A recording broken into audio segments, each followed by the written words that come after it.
Nëse Julian Assange nuk shkon në Suedi, atëherë shkon Suedia tek Assange. Prokurorët suedez janë ofruar të udhëtojnë drejt Londrës për të marrë në pyetje themeluesin e Wikileaksit në lidhje me akuzat e agresionit seksual. Arrestimi i 43 vjeçarit australian kërkohet që prej 2010-s. Deri tani ishte këmbëngulur që ai të merrej në pyetje në Suedi, por Assange jeton prej 3 vjetësh në ambasadën e Ekuadorit në kryeqytetin britanik dhe nuk del prej andej. Njeriu që shkaktoi furtunë në mbar botën me nxjerrjen e komunikimeve të fshehta qeveritare amerikane, druhet se po ta çojnë në Stockholm, mund të ekstradohet në Shtetet e Bashkuara ku do të përballet me akuzat e publikimit të dokumenteve sekrete.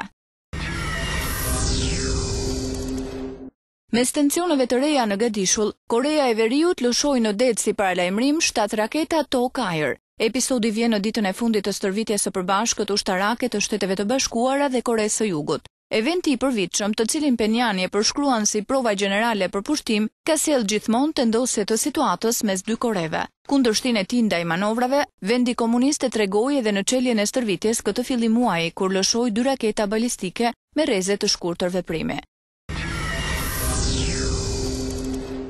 2 agentë të shërbimit sekret të Shteteve të Bashkuara janë në hetim pas akuzave se u përplasën me barrierat e sigurisë në shtëpinë e bardhë, ndërsa ishin në gjendje të dehur. Ngjarjen e solli në vëmendje një artikull i The Washington Post, i cili thotë se policia lokale dhe oficerë të shërbimit sekret po zhvillonin hetime lidhur me zbulimin e një pakete të dyshimt pranë shtëpisë së bardhë, kur punonjësit e shërbimit sekret e përplasën makinën tek pengesa e sigurisë. Efektivët në vend ngjarje kanë dashur t'i prangosin në moment, sipas gazetës prestigjioze, dhe t'i bënin test për kontrollin e nivelit të alkoolit në gjak, por një shef i policisë urdhëroi që ata të liroheshin.